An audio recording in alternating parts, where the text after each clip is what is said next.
Hello, welcome to the European Open briefing for Monday, April the 10th. I'm Rafi Boyajian, currency analyst at xm.com, and we're going to be looking at the latest developments in the currency markets today. So the main news is basically the fallout from Friday's non-farm payrolls report out of the US, which was quite disappointing. There was quite a big drop in the US dollar, but the greenback did manage to rebound quite sharply afterwards, and it's held on to those gains this morning. There's still some risk aversion, though, especially about the ongoing tensions in Syria and in North Korea, and that risk-off sentiment is impacting the Australian and New Zealand dollars the most. They've both fallen to multi-week lows this morning, and the euro and the pound are also struggling. They're currently trading near they hit fresh multi-week lows as well, though not as much as the Aussie and the Kiwi. So let's begin with the dollar. In the chart here we can see the dollar index, and it's doing rather well actually. It's managed to rebound quite impressively on Friday. It rose above the 101 level. It's currently trading around 101.21, and that's being supported by higher US Treasury yields, which were in turn helped higher by comments from New York Fed President William Dudley. He had made some remarks in the prior week where he said that the Fed may pause raising interest rates once it starts to reducing the balance sheet. He clarified those remarks, and he now says that when he says pause, he actually meant only a little pause. So that means that if the Fed was to begin reducing its balance sheet later this year, or most likely at the end of the year, it would probably mean only a very temporary, a very brief pause in the rate hike path, and then soon after that they'll probably resume raising rates. So that helped the dollar rebound.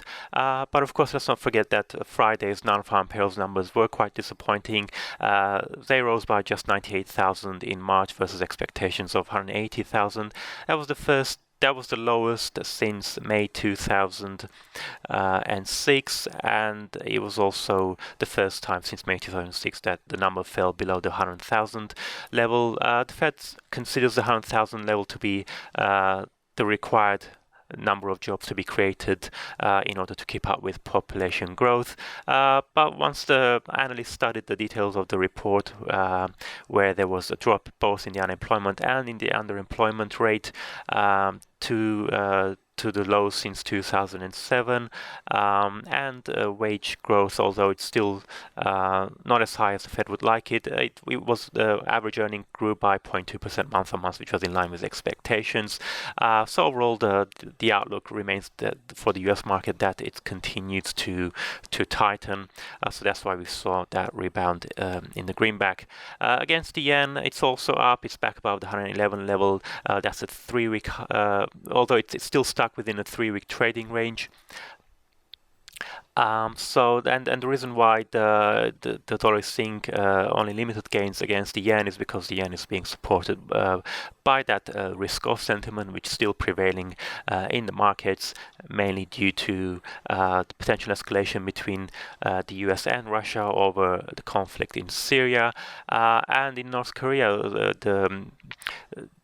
The new Trump administration is a bit more confrontational. They sent warships to the Korean peninsula in order to deter North Korea from carrying out further missile tests. But there was some relief on Friday after that all-important summit between President Trump and President Xi of China ended with some progress on important issues such as trade. But overall, though, the we haven't seen a significant return of risk appetite in the markets. The Aussie and the Kiwi continue to slide downwards. Lower commodity prices also weighing on the currencies, especially the Aussie. The Aussie hit a 12-week low of 0.7475 as the US dollar early today, while the Kiwi dropped to a 3-week low of 0.6920. And in European currencies, both the pound and the euro, we can see they're both moving together against the US dollar. The euro actually dropped to a 4-week low of 1.0570. It fell below its prior support level of 1.0630, which had up until last week had managed to hold. There seems to be, I guess, because the French elections are approaching, so there's probably some nerves ahead of that. But also we did have dovish remarks by ECB President Mario Draghi last week, so that also put pressure on the single currency. The pound, on the other hand, we had some disappointing industrial and manufacturing production data on Friday. We also had dovish comments from the Bank of England as well, including the Governor Mark Carney, who suggested that UK consumer spending may be slowing, and that if that is the case, then it's unlikely UK rates will rise this year. So we saw the sterling fall to a 3-week low of 1.2365 against the dollar. So, but it's since managed to rebound a little bit. It's currently trading just below the 1.24 level. A quick look at commodities now. We can see oil is benefiting from that tension in the Middle East, in Syria. It reached a 1-month high on Friday of $52.94 a barrel.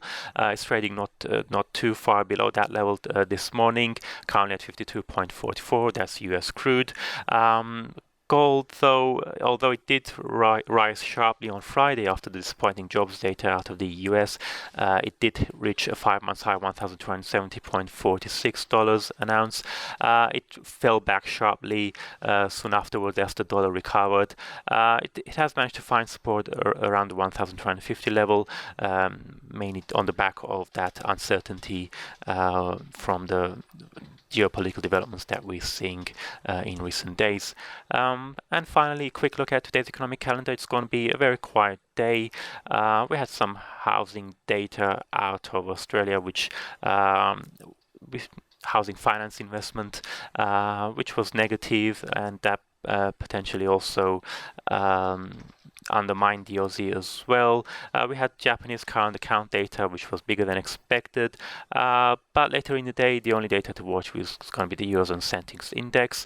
We've got housing data out of Canada. The loonie did rise sharply on Friday on the back of strong jobs data in Canada. It's fallen back a little bit this morning.